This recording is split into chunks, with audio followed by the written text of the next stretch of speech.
Darwin. Nous allons dans cette formation nous intéresser à l'encapsulation, principe présent dans la programmation orientée objet. Mais tout d'abord, qu'est-ce que l'encapsulation? Il s'agit d'un mécanisme consistant à cacher les éléments qui ne sont pas nécessaires à l'utilisation d'un objet.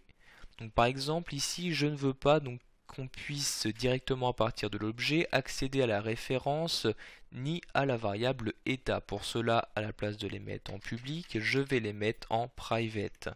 Donc, je fais donc ici un private pour la référence et pour l'état. Le problème, c'est maintenant, vu que j'ai mis ici ces deux variables en private, on ne va plus pouvoir y accéder à partir d'un objet.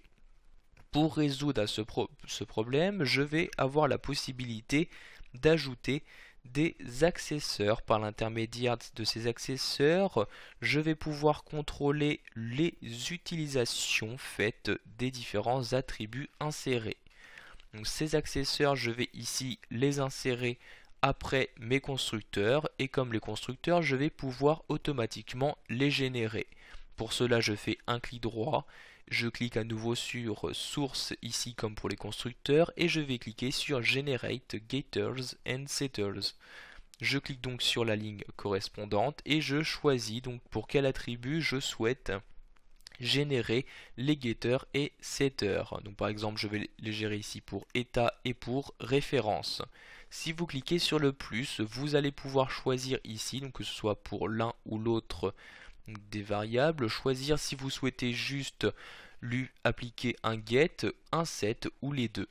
Donc la différence étant, donc le get va vous permettre de récupérer la valeur, le set va vous permettre de définir cette valeur.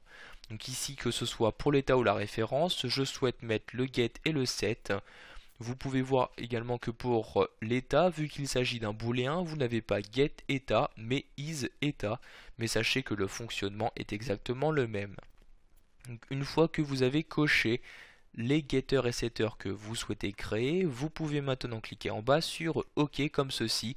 Automatiquement, ceux-ci sont insérés. Donc vous voyez ici, vous avez donc le get référence et le set référence. Bien évidemment, le set référence va prendre une string en paramètre. Pareil pour état, vous avez donc isEtat pour récupérer l'état. Donc vous voyez, on vous retourne bien l'état. Et enfin, donc pour définir l'état, donc vous avez le set état qui prend donc en paramètre un état. Et on lui dit donc ici this.état est égal à état. Maintenant que j'ai ajouté ces getters et setters, je vais donc pouvoir les exploiter dans ma méthode principale. Donc j'enregistre ici ma classe écran, je retourne dans le launch, je vais commencer par créer un nouvel écran. Donc écran E1 comme ceci est égal à new écran. Donc j'utilise ici le premier constructeur comme ceci. Maintenant, je souhaite définir une référence à cet écran là, donc à l'écran E1, je fais E1 point, et maintenant je ne vais plus pouvoir directement accéder à référence, je vais devoir utiliser ici getRéférence, donc si je souhaite récupérer la référence, ou cette référence ici pour définir la référence. Donc ici je vais la définir, j'utilise donc le .set référence, et je définis donc ici entre parenthèses et guillemets la référence à utiliser, par exemple ici del mx14 comme ceci. Je n'oublie pas bien évidemment ici le point virgule à la fin de l'instruction.